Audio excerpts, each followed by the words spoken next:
Meus caros alunos, cá estamos nós, dando continuidade a esta parceria que eu tenho feito com muita alegria, junto com o Bahia Asset Management. Mais um curso para vocês. O tema desse curso é um tema muito rico e muito focado já em aplicações. O título é Processos Estocásticos e Finanças.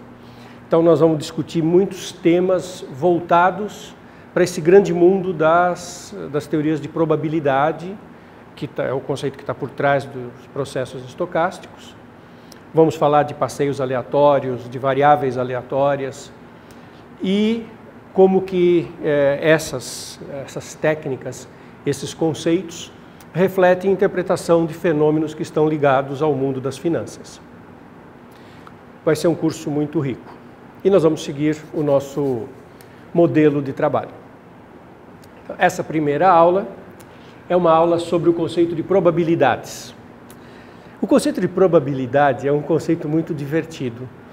Eu vou definir probabilidade com rigor para vocês daqui a alguns minutos.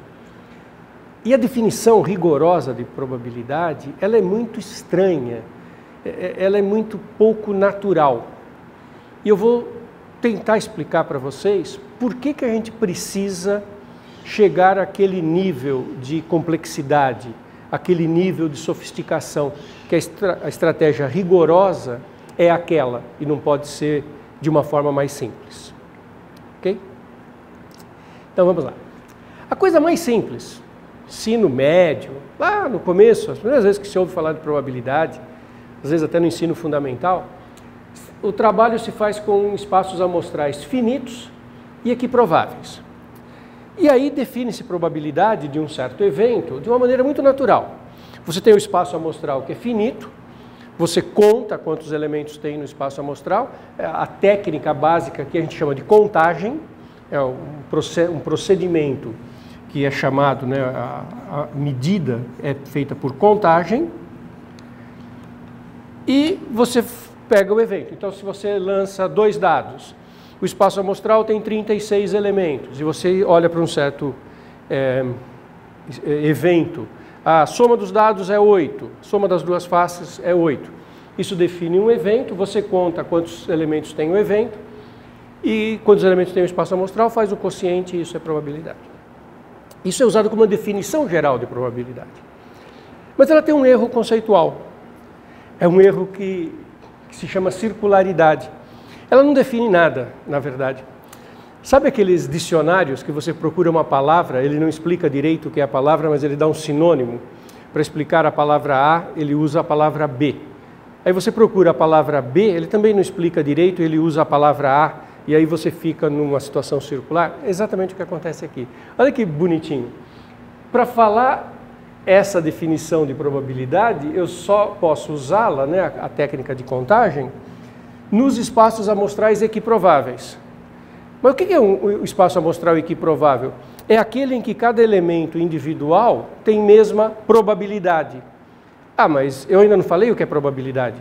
Então, para definir probabilidade, eu uso equiprovável, e se você me perguntar o que é equiprovável, eu preciso de probabilidade. E aí eu fico numa coisa circular. É um defeito conceitual, lógico. Talvez não fosse tão grave. Talvez só os puristas se preocupassem demais com esse defeito da definição. Mas ela é uma definição muito localizada, ela só serve para poucas situações. Vou rapidamente mostrar outros exemplos em que ela não serve. Se o espaço amostral não é equiprovável, eu já não tenho nem como definir.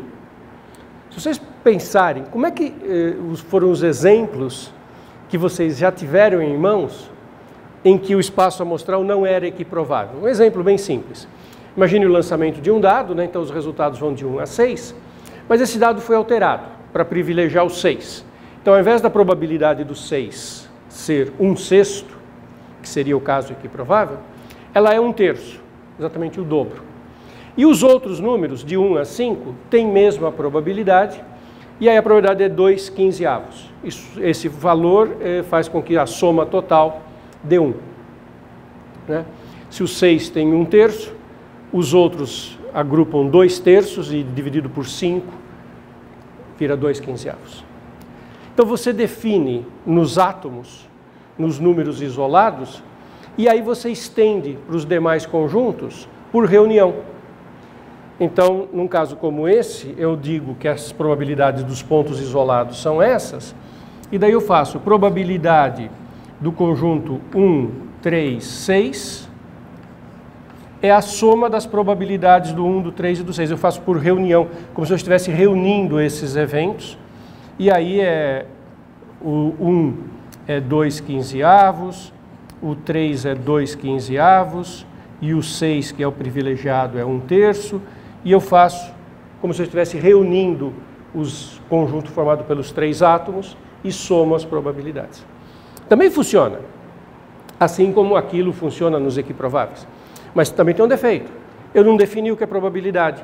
Eu fiz uma coisa muito pontual, muito ad hoc.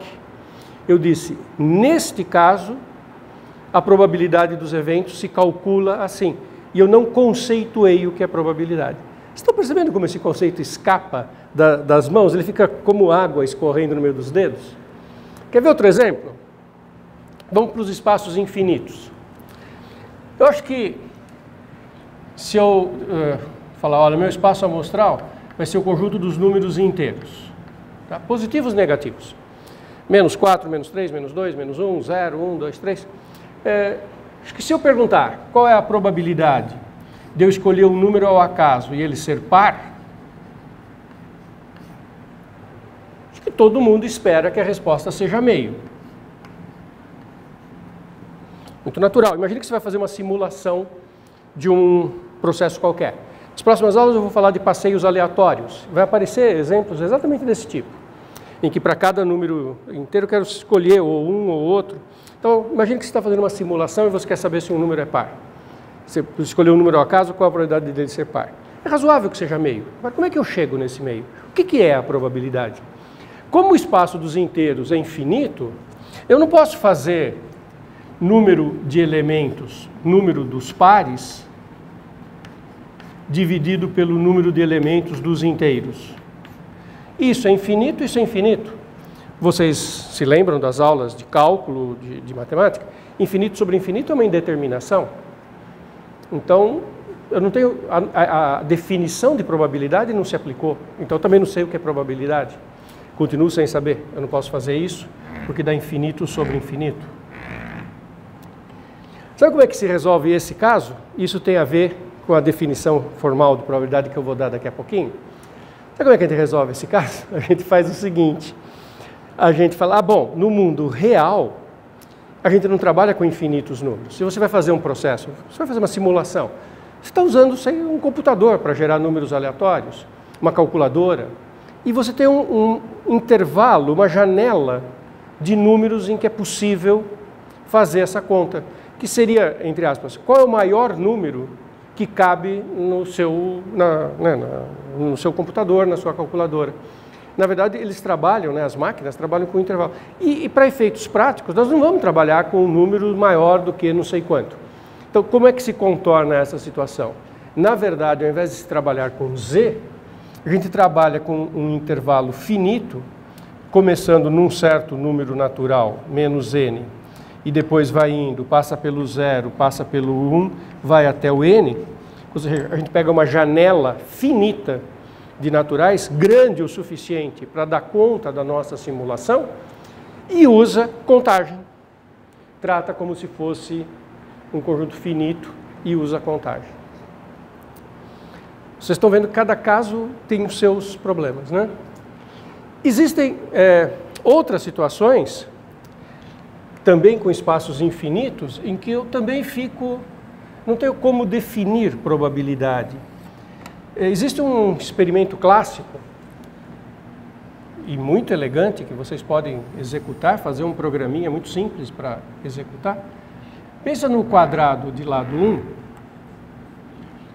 usa um gerador de números aleatórios que está em alguma calculadora ou computador, gera um número de forma aleatória entre 0 e 1, outro número entre 0 e 1, usa isso como abscissa e ordenada de um ponto, acha um ponto. Calcula a distância dele até a origem e verifica se isso é maior ou menor que 1. Se for menor ou igual que 1, esse ponto está na circunferência de centro na origem e raio 1. Se ele for maior do que 1, está fora. Então, imagine que você execute isso um número grande de vezes. Então, você vai ter um número total de vezes em que você fez essa simulação. E você vai ter pontos espalhados pelo quadrado 0, 1. Esse é o número total. Aí você conta quantos acabam tendo distância até a origem menor do que 1, menor ou igual que 1. Ou seja, estão na circunferência de centro na origem raio 1. Chama esse número de N1. Isso dá a probabilidade de um ponto ao acaso estar nesse pedaço de círculo. Eu executei um experimento, fiz um número finito de pontos. O que isso mede? Sabe o que isso mede? Tem uma medida que está tácita por trás disso, que é diária.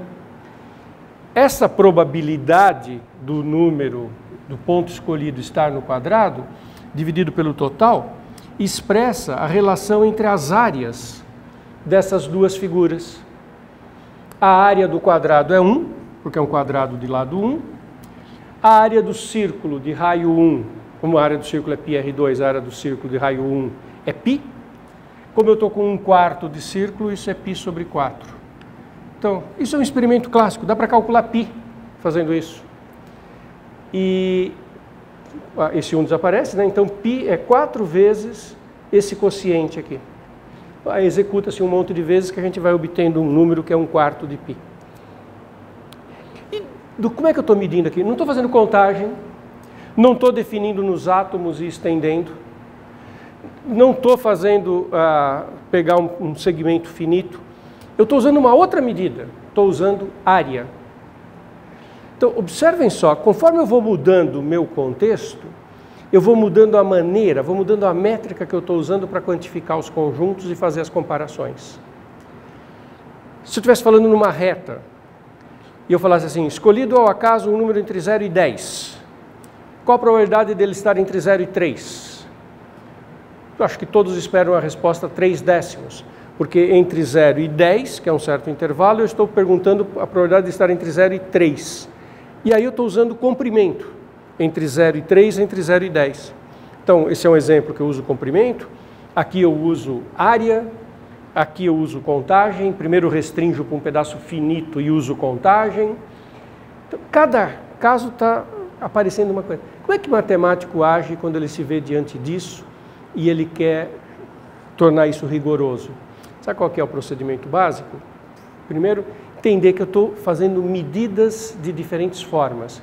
Então, é essa mesma palavra que vai ser usada. O matemático fala, para introduzir o conceito de probabilidade, eu vou ter que usar medida. E é uma palavra que estende a ideia de contar, de comprimento, de área. É uma ideia mais genérica, abstrata, medida. E eu tenho que escolher os conjuntos com que eu vou trabalhar. Não é com qualquer conjunto. Eu quero simular a probabilidade de ser par, mas eu não posso trabalhar com todos os conjuntos, com o conjunto dos inteiros, porque ele é infinito. Então eu tenho que trabalhar com segmento. Eu tenho que privilegiar os conjuntos que eu vou usar. E é isso que está por trás da definição de probabilidade, que eu vou mostrar para vocês em seguida agora, como é que em matemática a gente caracteriza a probabilidade. Então vamos lá. Para definir de forma rigorosa a probabilidade. Primeiro, você tem que ter um conjunto U, que é o conjunto no qual a gente vai trabalhar. Mas olha que sutil. O conjunto U, do conjunto U eu obtenho um espaço amostral, que é um pedaço das partes de U. Eu não vou trabalhar no U inteiro, porque isso vai trazer problemas técnicos. Por exemplo, o meu conjunto inicial pode ser, eu gostaria de trabalhar nos inteiros para fazer uma simulação. Mas eu já vi que não dá para trabalhar nos inteiros como um todo, porque eles são infinitos à medida, eu teria um infinito e não funciona. Então eu restringo para um segmento. Enfim, dado um contexto, que está dado pelo U, o que importa é um pedaço dos subconjuntos de U. Esse vai ser o espaço amostral. Não vão ser todos os subconjuntos. Vão ser os subconjuntos de interesse. O que eu espero desse conjunto onde eu vou trabalhar? Esse conjunto de conjuntos. o vazio e o espaço todo têm que estar presentes. Se um conjunto está, o complementar tem que estar. O complementar é o contrário, né? O não estar. É formado pelos elementos que não estão aqui, né? O complementar no sentido de o contrário daquela ideia. E ele tem que ser fechado para reunião. Eu escrevi aqui fechado por duas reuniões, mas na verdade é reunião infinita. Normalmente, quando vocês vão olhar os textos, o que está escrito aqui é uma família de conjuntos. Se os AIs todos estão no espaço amostral, então a reunião infinita dos AIs também está no espaço amostral. E o espaço é fechado por reunião infinita. Escrevi 2, mas vale para uma reunião enumerável.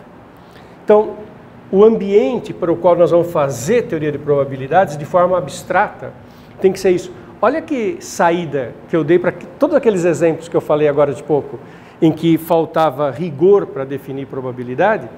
Eu agora estou tranquilo, eu estou falando de conjuntos que têm uma boa propriedade, são fechados por reunião. Eu tenho que ter uma medida finita definida nesses conjuntos. O que é uma medida? É uma maneira, justamente como a palavra sugere, né?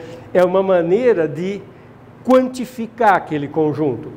Pode ser contagem, pode ser área, se eu estiver numa situação bidimensional, pode ser comprimento, se eu estiver numa situação unidimensional. Vai depender do meu contexto, qual é a técnica de medir que eu vou usar. Mas a medida é uma função que tem que ser positiva. Claro, né, eu estou fazendo uma quantificação, então eu vou querer positiva. Eu quero que no vazio ela dê 0. Quero que ela seja finita, porque aquilo que eu dei no exemplo que eu falei dos inteiros. Não adianta eu trabalhar num conjunto infinito e fazer uma divisão infinito por infinito, isso dá indeterminado. Então eu preciso de uma medida finita. A medida tem que ser coerente com a reunião. A medida de uma reunião é a soma das medidas, se os conjuntos forem disjuntos. Então a medida tem que ser aditiva. Isso também vale para infinitos. Eu escrevi aqui para 2, mas vale para infinitos. Se você tiver uma família de conjuntos, infinitos conjuntos AI, com a propriedade de quaisquer 2, AI, inter, AJ é vazio, quer dizer, quaisquer 2 da família são disjuntos, então a medida da reunião dos AIs é a soma das medidas das reuniões, medida infinita. Isso que eu escrevi aqui para 2 vale, na verdade, para infinitos. Tá? Então, quando você chega nesse momento, você consegue definir probabilidade. O que é a probabilidade de um evento? É a medida do evento dividido pela medida do espaço amostral, pela medida do conjunto grande, do conjunto com o qual nós vamos trabalhar. No caso daquele exemplo dos inteiros, que era um conjunto infinito, o U vai ser aquela janela que eu vou trabalhar, do menos tanto ao mais tanto. No caso daquilo que no começo eram os equiprováveis, lançamento de um dado, o U vão ser os 6 resultados do dado. Se não for equiprovável, não tem importância, vai ser também o mesmo conjunto. E onde é que vai estar embutida o fato dele não ser equiprovável? Na maneira como está definida essa medida. A medida lá no não equiprovável, ela simplesmente tem todas essas propriedades e satisfaz aquela condição que eu dei nos átomos. Se for área, a medida pode ser área. E aí eu trabalho com probabilidade respeitando áreas. Ela pode ser comprimentos. Então, para cada contexto, eu vou ter uma medida e eu vou ter uma probabilidade associada. E aí essa definição, embora fique bastante abstrata, ela faz sentido. O que os matemáticos chamam dessa característica aqui, desse conjunto espaço amostral, é que ele tem que ser porque ele tem essas propriedades, ele chama-se sigma álgebra. É o nome que os matemáticos dão. Então a gente define probabilidade como uma medida numa sigma álgebra, e a probabilidade é ela própria uma medida, porque ela é simplesmente um múltiplo da medida anterior, né? Ela é uma medida que vai, essa daqui era finita, probabilidade é uma medida que no espaço todo vale 1, porque a probabilidade de U é a medida de U sobre a medida de U que dá 1. Então a probabilidade não deixa de ser uma medida que vale 1 no espaço total. Propriedades básicas de probabilidade. A probabilidade da reunião é a soma das probabilidades menos a intersecção. Quando a intersecção é vazia, como está lá na definição, automaticamente isso é zero e fica o que está na definição de probabilidade. Quando isso não é vazio, então tem que demonstrar essa propriedade, é uma demonstração simples. A probabilidade do vazio é zero, do espaço todo é 1, a probabilidade do complementar é 1 menos. Essas coisas saem todas, são demonstráveis, a partir destas propriedades básicas que eu coloquei na definição. O conceito fundamental, que a gente vai usar muito, é o conceito de probabilidade condicional. Probabilidade de ocorrer um evento A, dado que ocorreu um evento B. Isso nós vamos usar o tempo inteiro. Quando a gente for estudar passeios aleatórios, o primeiro exemplo que eu vou dar de passeio aleatório, ele vai estar relacionado com a situação em que uma pessoa faz investimentos, com uma certa probabilidade de ganhar ou não, e aí você tem um histórico, então o histórico vai ser o ocorreu B, dado o histórico de ganhos ou perdas passado, eu vou querer analisar qual é a expectativa de patrimônio que a pessoa tem no próximo passo. É uma pessoa que está fazendo investimentos. Esse é uma das primeiras aplicações de passeios aleatórios. Então a gente tem um passado e a gente quer olhar como é que esse passado interfere no futuro. Isso é probabilidade condicional. E a probabilidade de ocorrer A, dado que ocorreu B, é a probabilidade da intersecção dividido pela probabilidade do que ocorreu. Isso chama-se redução do espaço amostral. Porque, na verdade, o que está aqui é o seguinte: se ocorreu B, eu paro de pensar no espaço grande. Porque no espaço grande não vai mais ocorrer, eu já sei que ocorreu B. É redução do espaço amostral. Ah, no lançamento não dá. Ah, se eu sei que saiu par, eu esqueço os ímpares e agora eu trabalho só com o par. E aí eu vou ver o que pode ter ocorrido dentro dos pares com o meu evento A. Uma coisa interessante de observar é que a nossa intuição falha com probabilidade condicional. Nós vamos usar muito probabilidade condicional no estudo de passeios aleatórios, de variáveis aleatórias, de martingale, de uma série de coisas, a gente vai usar muito esse conceito. Então, ao longo das aulas, toda vez que aparecer probabilidade condicional, a gente vai parar para retomar um pouquinho as propriedades. Vou fazer uma continha só para mostrar que nem sempre a gente prevê do jeito certo o que vai ocorrer. Pensa na seguinte situação. Você tem uma sociedade, um grupo, em que 10% das pessoas têm uma certa doença. Uma doença que incide em 10% da população. Pensa que você tem um teste que é 90% eficaz. O que eu quero dizer com 90% eficaz? Que ele acerta 90% das vezes. Se a pessoa está doente, ele dá um resultado positivo com 90% de probabilidade. E 10% das vezes ele erra. Ele diz que a pessoa, que mesmo estando doente, ele dá resultado como negativo. E o contrário, se a pessoa está sadia, 90% das vezes ele vai dar um resultado negativo e só 10% das vezes ele dá que a pessoa sadia estaria doente. Ou seja, ele dá falso positivo e falso negativo 10% das vezes. E 90% das vezes ele acerta. O resultado positivo é positivo e o resultado negativo é negativo. Esse é o contexto. Imagine uma pessoa que testou positivo. Qual a probabilidade dela efetivamente estar doente? Isso é uma probabilidade condicional. Super bonito. E ele é assim, olha que interessante. Dado que o teste foi positivo, qual a probabilidade da pessoa efetivamente estar doente? Tem duas coisas que desviam a nossa intuição. Uma é que a nossa intuição não lida bem com esse fato de que poucas pessoas estão efetivamente doentes. E a nossa intuição também não lida bem com o fato de que o exame é muito eficaz. E dificilmente a gente acerta o chute aqui. Qual é a probabilidade de uma pessoa que testou positivo estar efetivamente doente nessas hipóteses? A resposta é um pouco surpreendente. A resposta, eu vou fazer a conta para vocês verem. A resposta é: a pessoa testou positivo, qual a chance dela estar doente? Meio, 50%. Tanto pode estar doente como não.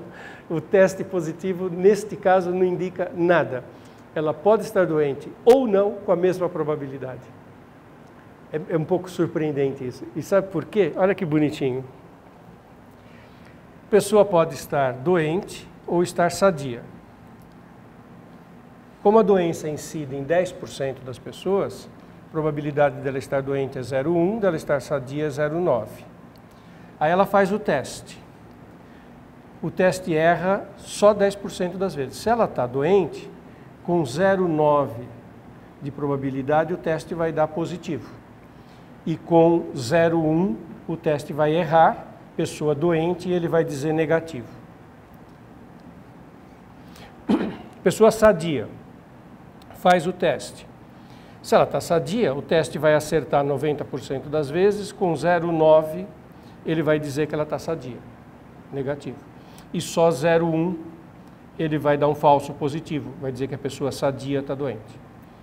Se você olhar em cada um desses ramos, aqui, doente, positivo, doente, negativo, sadio, negativo, sadio, positivo. Isso ocorre 0,1 por 0,9, 0,09% das vezes. Isso aqui ocorre 0,01% das vezes. Isso aqui ocorre 0,81% das vezes, e isso aqui ocorre 0,09% das vezes, porque é 0,1 por 0,9. Observa, dado que é positivo, está na linha 1 e na linha 4. Dado que a minha pessoa é positiva, ela pode estar doente com 0,09, ou ela pode estar sadia 0,09. Ou seja, dado que é positivo, a probabilidade de estar sadia ou estar doente é a mesma. Esses números nos enganam completamente. Em termos filosóficos, isso mostra a importância do médico, que entreviste o paciente, que olhe o paciente como um todo, etc, etc. O que eu queria que vocês observassem é que, do ponto de vista aritmético, a intuição da gente leva um tranco, leva uma invertida dos números. Se a gente fosse usar a definição aqui, nesse caso, a intersecção seria a intersecção de doente e positivo, que é a primeira linha. Então, esse número aqui em cima seria 0,09. E B, que é o positivo, seria a primeira e quarta linha, 0,18. E isso daria meio. O que a intuição da gente não pega muito bem. Certo? Bom, então ficamos por aqui.